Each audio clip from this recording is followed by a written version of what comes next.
Hello student, welcome back to chemistry chrome YouTube channel. आज के इस वीडियो में हम डिस्कस करेंगे isolobal analogy in the series of organometallic chemistry. आज हम डिस्कस करेंगे आइसोलोबल एनोलॉजी क्या होता है। प्रीवियस वीडियो में हमने आपसे डिस्कस किया what nomenclatures for boranes and carboranes. Next उसके पहले वीडियो में हमने आपसे डिस्कस किया metal metal bonds, how to calculate metal metal bonds. आज की इस वीडियो में हम डिस्कस करेंगे आइसोलोबल एनालॉजी। आइसोलोबल एनालॉजी क्या होता है?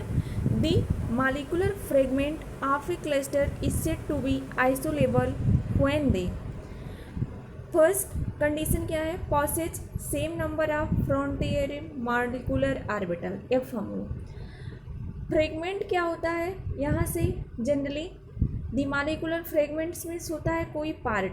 जैसे अगर आपका कोई भी मॉलिक्यूल्स दिया हुआ है, फॉर एग्जांपल CH3 दिया हुआ है, तो इसका अगर फ्रेगमेंट आप देखेंगे तो एक CH3 यहाँ से जब आप इसका एक पार्ट डिवाइड कर देंगे तो एक फ्रेगमेंट यहाँ से आपको मिल गया, दूसरा फ्रेगमेंट यहाँ से मिल गया। इस अकॉर्डिंग अगर आपका कोई भी कॉम्प्लेक्स है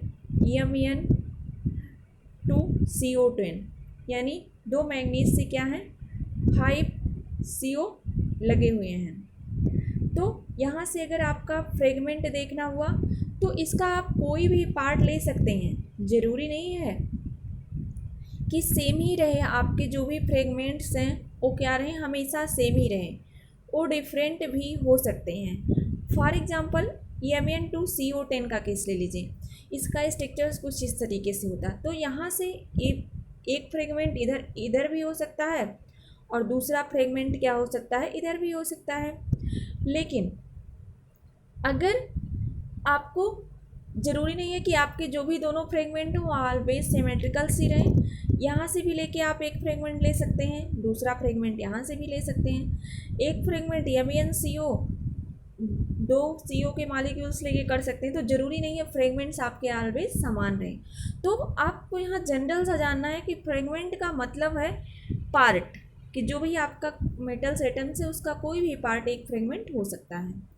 तो the molecular fragment of a cluster is said to be isolobal. तो जो भी आपको फ्रेगमेंट मिलेगा वो आइसोलेबल होगा, दूसरे जो भी एटम्स दिया होगा कंपेयर करने का, मॉलिक्यूल्स दिया होगा उसके, अगर वो उसके पास होगा same number of frontier molecular orbital FMO का मतलब क्या है? HOMO and LUMO. Generally HOMO and LUMO collectively known as frontier molecular orbitals. HOMO क्या होता है? Highest occupied molecular orbital. LUMO क्या होता है? Lowest occupied molecular orbital. Next condition क्या होनी चाहिए? Similar shape and symmetry. जो भी दोनों एटम्स मॉलिक्यूल्स आप लिए हैं जिनका कंपेयर कर रहे हैं आइसोलोबल्स के लिए, उनकी शेप और सिमेट्री जनरली सिमिलर होना चाहिए। नेक्स्ट कंडीशन है should have same number of electron for bonding. जो भी उनके पास इलेक्ट्रॉन्स है बॉन्डिंग के लिए, उनके नंबर सेम होना चाहिए। नेक्स्ट कंडीशन है ऑलमोस्ट सिमिलर एनर्जी। तो जो भी आइसोलोबल एनालॉजी, इसके लिए जो भी नेसेसरी कंडीशन है इसको आप याद रखेंगे कि इतने तो कंडीशंस हैं आइसोलोबल एनालॉजी के लिए। अब बात आती है जो इसके लिए रूल्स हैं, तो 3 रूल्स हैं जो कि मोस्ट इम्पॉर्टेंट है। फर्स्ट है, अगर कोई भी आपको कॉम्प्लेक्स दिया है और वो ट्रांजिशन मेटल है और जिसके साथ आपको कंपेयर करना है वो क्या है? मेन ग्रुप है। तो फॉर एग्जांपल MnCO5 मैग्नीज क्या है? ट्रांजिशन मेटल कॉम्प्लेक्स यहाँ पे दिया है। आप इसके अगर इलेक्ट्रॉन काउंट करेंगे तो Mn के पास कितना इलेक्ट्रॉन है? 7 प्लस CO 2 इलेक्ट्रॉन कंट्रीब्यूट करता है इंटू 5। अब आप देखेंगे टोटल तो कितना इलेक्ट्रॉन आएगा इसके पास? 17। तो 17 इलेक्ट्रॉन आ गया इसके। अब इस 17 इलेक्ट्रॉन किसके आइसोलेबल होगा? CH3 के। CH3 यानी कार्बन के पास कितना इलेक्ट्रॉन है? 4, और हाइड्रोजन के पास कितना हो गया? 3। तो 4 + 3 कितना हो गया? 7। तो अगर कोई भी ट्रांजिशन मेटल्स है उसके पास 17 इलेक्ट्रॉन है तो मेन ग्रुप में उसके पास कितने इलेक्ट्रॉन्स होंगे? वही जाके कितना हो जाएगा? 7 इलेक्ट्रॉन्स। अगर कोई भी ट्रांजिशन एलिमेंट्स है उसके पास 18 इलेक्ट्रॉन है, मेन ग्रुप में 8 उसकी आइसोलोबल होगा।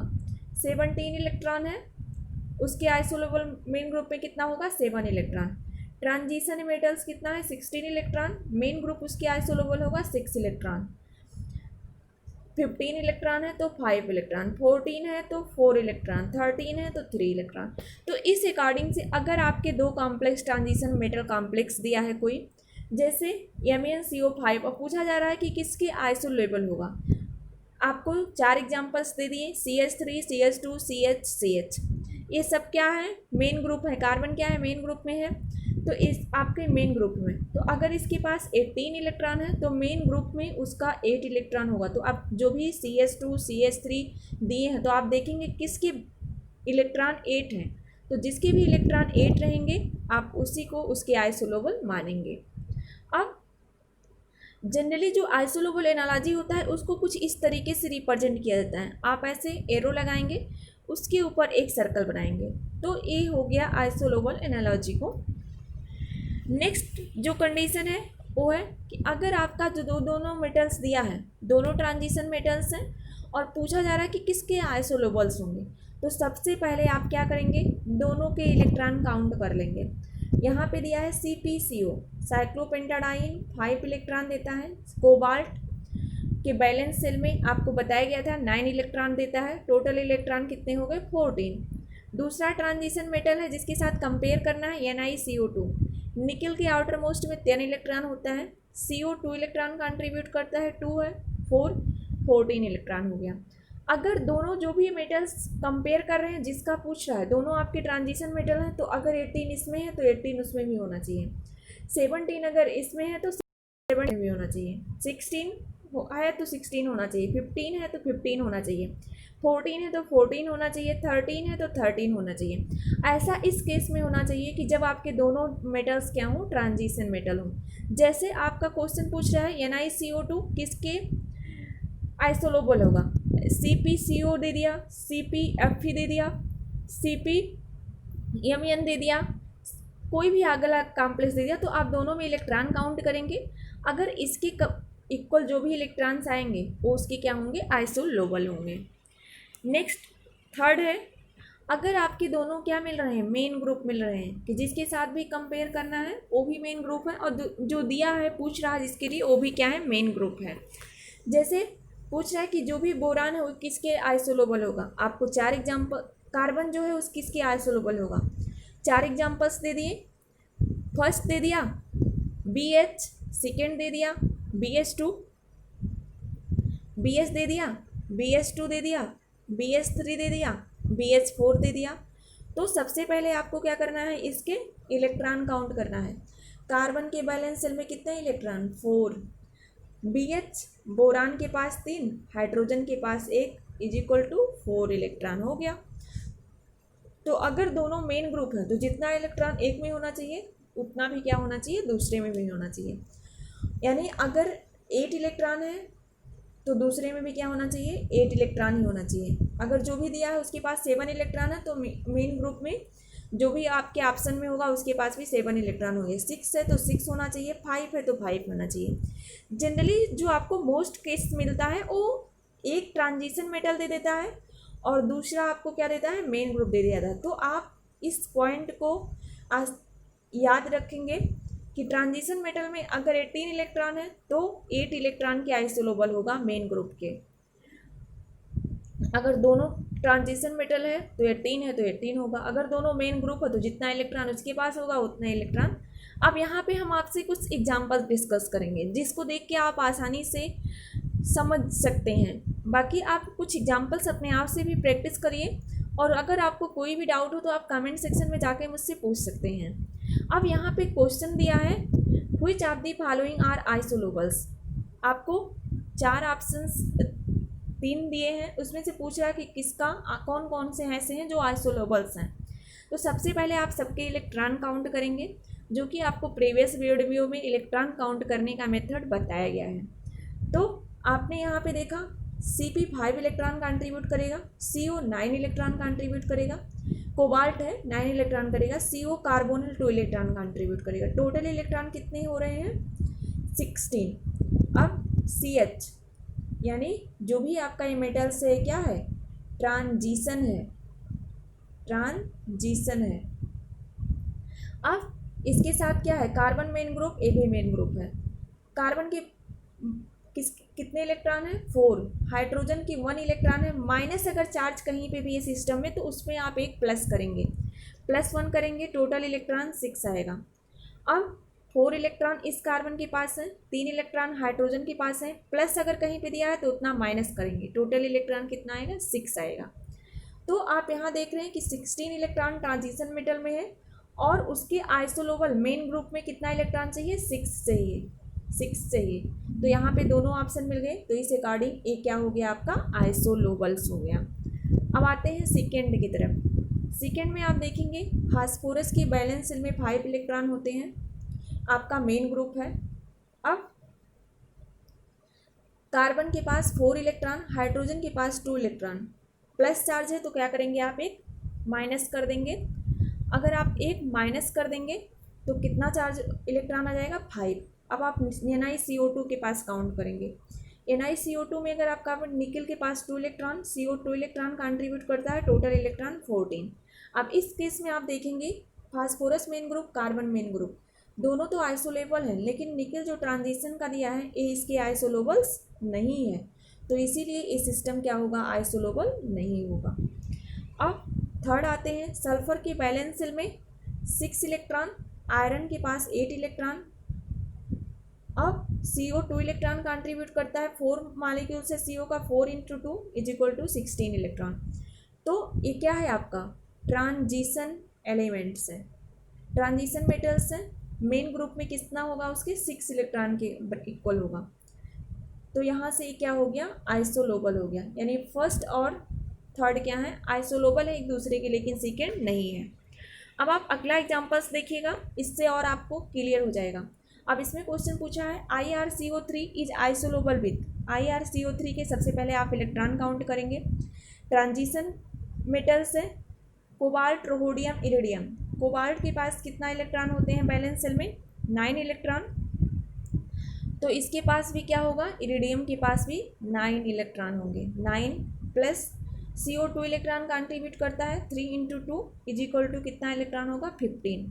अब यहाँ सब जो भी ऑप्शन में दिए गए मेन ग्रुप में दिए हैं, अगर 15 इलेक्ट्रॉन ट्रांजिशन मेटल्स में है तो वो 4 इलेक्ट्रॉन 15 इलेक्ट्रॉन है तो 5 इलेक्ट्रॉन के क्या होगा आइसोलोबल्स होगा। अब इसके सबके इलेक्ट्रॉन काउंट करेंगे तो 4 + 3 hydrogen 7 electron, 4 + 2 hydrogen 6 electron, 4 + 1 hydrogen 5 electron, 4 electron.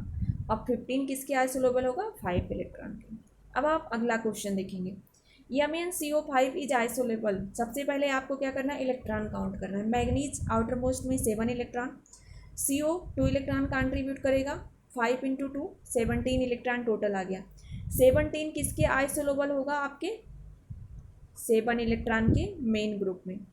अब इसमें देखेंगे carbon 4 + hydrogen 3 = 7 electron, carbon 4 hydrogen 2 = 6 electron, carbon 4 hydrogen 1 5 electron, carbon 4 electron.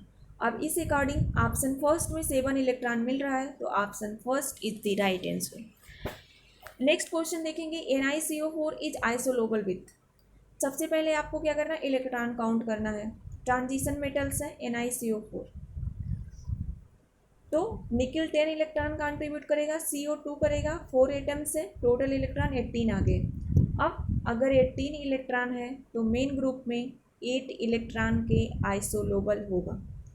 अब सबसे पहले सबका इलेक्ट्रॉन काउंट करेंगे, जिसमें 8 इलेक्ट्रॉन आएगा वही उसके आइसोलोबल हो जाएगा। तो 4 + 3 7 इलेक्ट्रॉन, 4 + 4 8 इलेक्ट्रॉन, 4 + 2 6 इलेक्ट्रॉन, 4 + 1 5 इलेक्ट्रॉन। इस अकॉर्डिंग आपने देखा ऑप्शन सेकेंड में आपके 8 इलेक्ट्रॉन मिल रहे हैं, इसीलिए इसके आइसोलोबल है। लास्ट क्वेश्चन देखेंगे आप FeCO4। सबसे पहले आपको इलेक्ट्रॉन काउंट करना है, 8 + 4 × 2 16 इलेक्ट्रॉन। अब ऑप्शन में आप सबके इलेक्ट्रॉन काउंट करेंगे, 16 आइसोलोबल होगा 6 इलेक्ट्रॉन के, तो 4 + 3 7 इलेक्ट्रॉन, 4 + 2 6 इलेक्ट्रॉन, 4 + 2 4 8 इलेक्ट्रॉन, 4 + 1 5 इलेक्ट्रॉन। किसके आउटर मोस्ट में 6 इलेक्ट्रॉन है? सेकेंड ऑप्शन के। तो यहाँ से आपने देखा ऑप्शन सेकेंड क्या है, राइट आंसर है। इस अकॉर्डिंग आपको मैंने एग्जांपल्स भी बताए। आइसोलोबल एनालॉजी क्या होता है, कैसे आप ट्रांजिशन मेटल मेन ग्रुप से कंपेयर करते हैं, कैसे आप अगर दोनों एटम्स ट्रांजिशन मेटल्स से ही पूछा जा रहा है तो उसका कैसे देखते हैं, main group to main group कैसे देखते हैं। उसके बाद मैंने सारे एग्जाम्पल्स करा दिए, आप बुक से और सारे एग्जाम्पल्स लेके वहाँ पे प्रैक्टिस कर सकते हैं। Video please like share and subscribe to my channel. Thank you.